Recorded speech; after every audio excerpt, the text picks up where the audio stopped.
tulikosea kweli yule Martha Karua kumrejesha kule. Na hili kosa lisitokee tena hapa.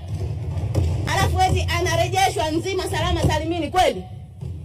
Na yule anayesema anadai kapigwa eti anashuka kwenye gari anajichechemeza kweli? Yule alikuwa apigwa arudi na mitungi ya gesi kule kwao. Anafumulia gesi. Ya haleluya, mtu wa Mungu, tazama na kujia kwa wakati mwingine tena. Nimesikitika sana, nimesikitishwa sana na kauli ama kwa maneno kama haya aliyojaribu na kuthubutu kuongea huyu Mariam Omari Saidi, mbunge wa Pandani Zanzibar. Nimesikitishwa sana, nimejiuliza mambo haya ambayo bila shaka na wewe huenda ukawa umejiuliza. Je, huyu ana watoto? Je, huyu ana mume? Je, huyu ana wazazi? Je, huyu ana ndugu?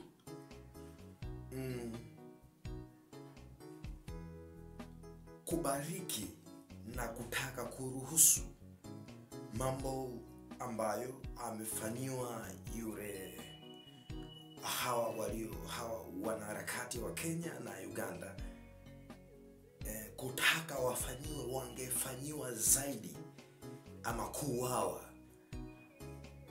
angefanyiwa mwanao, angefanyiwa mumeo, angefanyiwa baba yako mzazi, angefanyiwa hayo mama yako mzazi au mwanao kipenzi. Je, ungeongea kwa ujasiri huo? Ungeongea kwa lugha hiyo? Kwa nini hatuonani kama sisi ni wamoja, ambao tulitoka kwa Mungu mmoja, ambao mwishowe tutarudi na kwenda kwa huyo Mungu aliyetufanya hivi? Kwa nini tumejawa na ukatili na roho mbaya, kwa namna ambayo tunatakiana mabaya na kifo? Kwa nini mtu kama wewe, mbunge kama wewe, unaongea kwa ukatili kiasi hiki, kwa ukatili na roho mbaya kiasi hiki?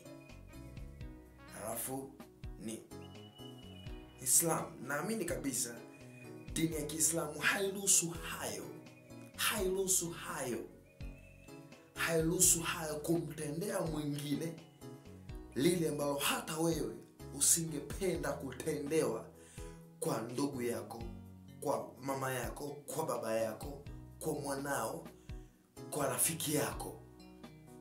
Siamini kama dini hiyo inaruhusu yale ambayo haupendi kutendewa uwatendee wengine. Naamini inaruhusu, hiyo dini inaruhusu utende yale ambayo hata wewe ungetamani mwanao atendewe hayo, baba yako, ndugu yako, familia yako itendewe hayo. Lakini leo hii unathubutu kuongea mambo ambayo hata dini yako inayakataa na kuyapinga, lakini unathubutu kuongea hayo. Naamini kabisa kwa namna ulivyobariki, kwamba wangetendewa zaidi, tena sio tu zaidi, wangetendewa hata kuuawa, hata wangeuawa. Dhamira yako na moyo wako unakushuhudia kabisa usemacho wangetendewa watoto wako, wanao. Sidhani kama ungepaza sauti na kuongea kwa ujasiri wa kiasi hicho au wa kiwango hicho. Kumbuka yule ni mwanadamu, kumbuka yule ni mtu kama wewe, ni mama kama wewe. ni mama kwa na aliona uchungu kama wewe. Assume kumbuka walichofanyiwa wale yawezekana pia wakafanyiwa na wanao au ndugu zako au mume wako au familia yako.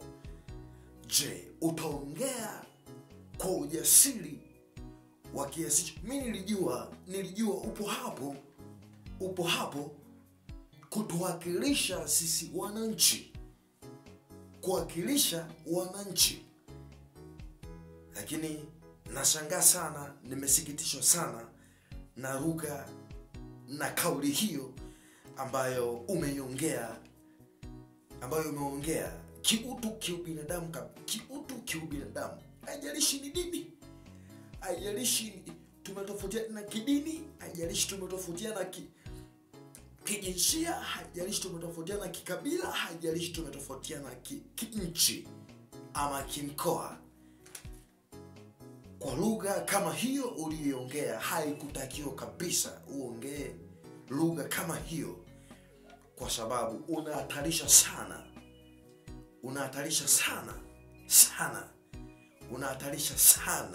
sana tu maneno yako. Wahenga au Waswahili wamesema hivi: muogope sana Mungu, lakini pia iogope sana na teknolojia. Kwa sababu kwa maneno ama kwa kauli uliyoiongea hiyo, huenda sitabiri hayo, siongei hayo kwamba yawezekana huenda wakaja tendewa wanao, ama pengine natolea mfano, wakaja tendewa wanao au mumeo au yoyote wa karibu yako. Kumbuka lugha uliyoiongea hii itakuwa na nguvu sana kwa wakati huo, itakuwa na nguvu sana na itakuwa na nguvu sana wakaja kutendewa mwanao, ndugu yako, yani yoyote wa karibu anayekuzunguka. Lugha kama hii uliyoiongea itakuja kuwa na nguvu sana kwa wakati huo. Yoyote wa karibu yako, au ameuawa ama mzima, itakuja iunganishwe ile lugha, yale maneno uliyoongea na kwa wakati huo. Alafu mnasema acha Mungu, muombe watawala, muombe. Kwa kweli kwa maneno kama haya, huyu ama hao walistahili kuombewa kweli? Kwa maneno kama hayo, kwa lugha kama hiyo, kweli hao walistahili kuombewa kweli? Uombe manake kwa picha ama kwa tafsiri kwamba ubariki yale aliyoyaongea ama aliyoyasema. Uyabariki kweli. Mcha Mungu abariki kuua, abariki kupiga mtu fulani. Hapana, hebu tuangalie kwenye kitabu cha Biblia kinasema nini kuhusu watu wa aina kama hii hapa. Watu wa aina kama hii inasemaje? Kwa watu wa aina kama hii inasemaje? Kwa watu wa aina kama hii inasemaje?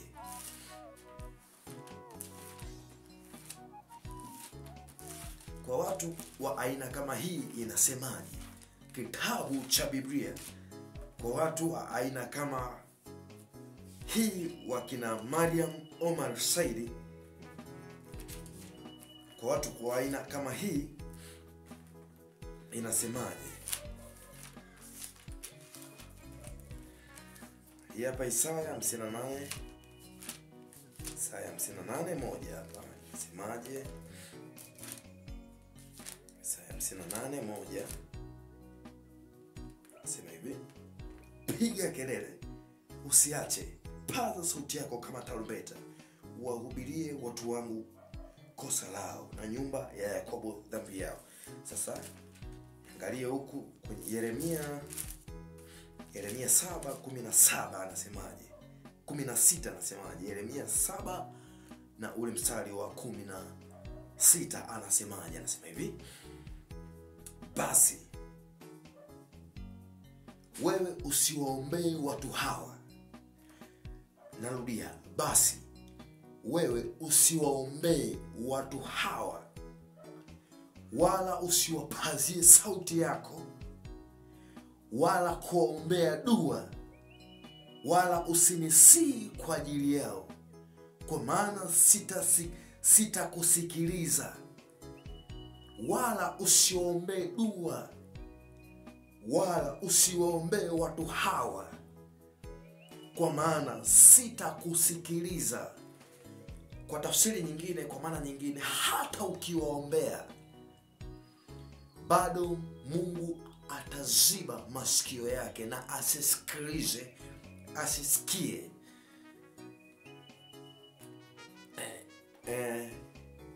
Watu kama hawa wanaosapoti ama kuunga mabaya na ubaya. Watu kama hawa sio watu wa kuwaombea ama wa kuombea tawala za sura za namna kama hii. Watu wa namna kama hii ni watu wa kukemea, wa kukosoa, na ni watu ambao ilipaswa watolewe sana mifano. Watolewe sana mifano. Mshangaa sana, msikitika sana. Hiyo ni tafsiri na picha kwa sisi walala hoi, kwa sisi watu kama sisi ambao siku zote tunalia, siku zote tunaumia, siku zote tunapaza sauti kwa kutekewa ndugu zetu, kwa kupigiwa ndugu zetu, kwa kufanyiwa vibaya ndugu zetu. Umetupa tafsiri na sura na kiulizo ya kwamba nyuma yako na nyuma ya wote walio kama wewe, walio na lugha kama za wewe, nyuma yako ama nyuma yenu yuko nani? Tupa sana kiulizo hapo. Lakini ikumbuko ya kwamba malipo ni hapa duniani. Kile utakacho watendea wengine, tenda kile ambacho hata wewe ungependa ndugu zako watendewe hicho, rafiki zako watendewe hicho, jamii yako, ndugu zako, familia yako itendewe hicho. Usitende kile ambacho hata wewe usingependa hicho utendewe. Usitende kile ambacho hata wewe ungependa ndugu yako, ndugu zako, rafiki zako, jamaa zako wasitendewe hayo. Wasitendewe hivyo ama wasinenewe hivyo. Assume wewe umefanyiwa hayo. Anatokea watu wanaongea kwa kauli kama, kwa maneno kama yako. Hivi ungejisikiaje? Hivi ungeonaje? Usingeona huyu kwamba huyu huenda ndiye mchawi wangu, huenda ndiye mchawi wangu, ama pengine amehusika kwa namna moja ama nyingine kwa yule na yule. Ngea haya maneno kwa uchungu sana. Sababu moyo wangu haujajisikia vizuri kabisa kusikia mwanamke kama wewe umeongea kwa lugha kama hiyo. Kati nilitamani, ningependa kwa wewe moja, lakini pia kwa namna nyingine umeichafua sana dini yako. Umeichafua sana na umeidhalilisha sana dini yako, lakini pia umemdhalilisha sana aliyeko nyuma yako. Naamini kabisa kwa 100% dini haiungi, hakuna dini inayounga mkono kauli kama yako. Lakini pia naamini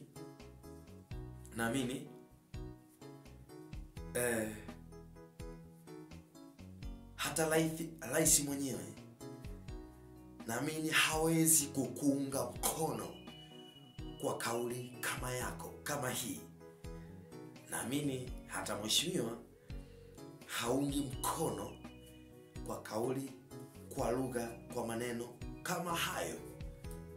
Naamini hivyo. Naamini hata yeye huwa anapenda, angetamani kutenda kile ambacho wengine wangependa, natamani hata yeye angependa kutenda kile ambacho hata yeye angetamani kutendewa.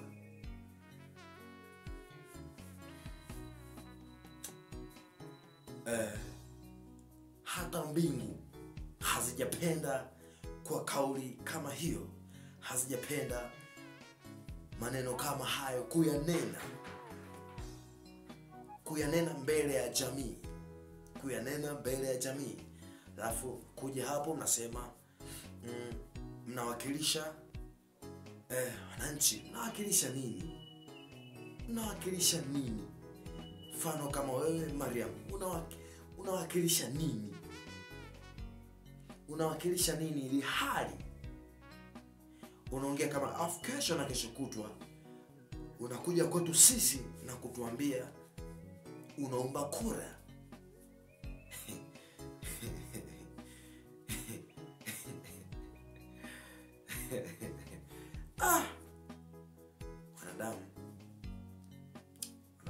Wanadamu tulikofika ni kubaya sana, tunaendelea kwenda kubaya sana. Na ningetamani maombi mengi, lugha nyingi za watu wa dini ama wakuu wa dini, sidhani kama mnaweza mkabariki, japo huwa mnaendaga na upepo unakoenda mpo. Sidhani kwa lugha kama hizi. Ningetamani sana mkemee, mkatae, mpinge wazi mpinge hadharani, kwa sababu leo unaweza ukasema hapana, acha, usiongee, hubiri injili. Ni kwamba tu umekosa ufahamu sahihi. Hubiri injili ni kwamba tu umeshindwa kujua injili ni nini. Umeshindwa tu kujua injili ni nini, na injili huwa inadili na nini. Ukisema inadili na dhambi, basi hizi ndo dhambi zenyewe ambazo ilitakiwa ama ilipaswa udili nazo. Pana bili injili hiyo ni uko umeingilia kwenye siasa, kwamba wao wana mamlaka, wana uhuru wa kuingilia watu wa dini. Sisi hatuna uhuru ama mamlaka za kuingilia wao. Hapana, injili huwa inadili na nini? Soma katika hiki kitabu.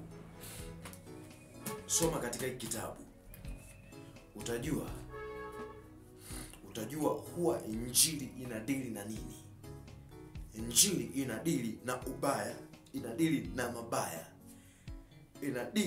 mabaya, haijalishi unatendwa na nani, unafanywa na nani, unazungumzwa na nani. Lakini pia injili huwa inadili na wale ambao wanatenda yale ambayo hata wao wasingependa kutendewa, ama wasingependa kuona ndugu zake, jamaa zao, wa karibu wao wanatendewa. Injili ndio huwa inadili na hayo. Ni wenda wazimu tu ambao huwa ndio wanao pinga na kuona haya ni kama kuingia kwenye siasa. Ni haujatendewa tu, ndio maana unaweza ukazungumza lugha kama hiyo ya kwamba ingia kwenye siasa. Ni kwamba haujatendewa tu, ni haujafanyiwa tu hayo. Haujafanyiwa tu, au wakaribu yako hajafanyiwa hayo. Ndio maana unaweza ukaona kama haya pengine tunayoongea ni kama vile kuingia kwenye hicho unachoita siasa. Na amini kabisa, ukijua siasa ni nini, utajua hakuna mwanadamu ama binadamu yoyote ambaye hafanyi siasa. Ukijua tu siasa ni nini, ukitranslate na kujua siasa ni nini, naamini neema Kristo Yesu iwapeni kuelewa haya. Naongea kwa nia njema kabisa, naongea kwa lugha nyepesi kabisa, naongea maneno ya kueleweka kabisa. Mungu wa mbinguni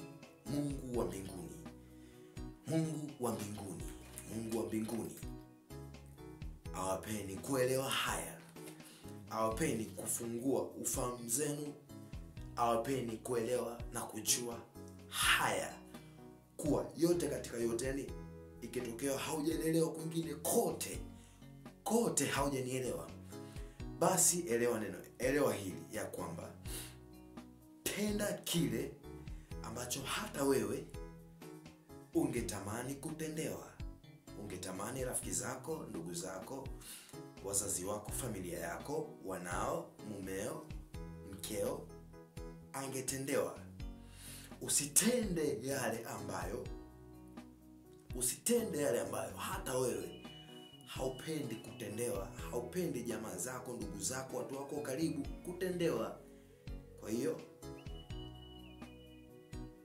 tenda yale ambayo hata wewe unatamani kutendewa. Usitende yale ambayo hata wewe haupendi kutendewa. Amen.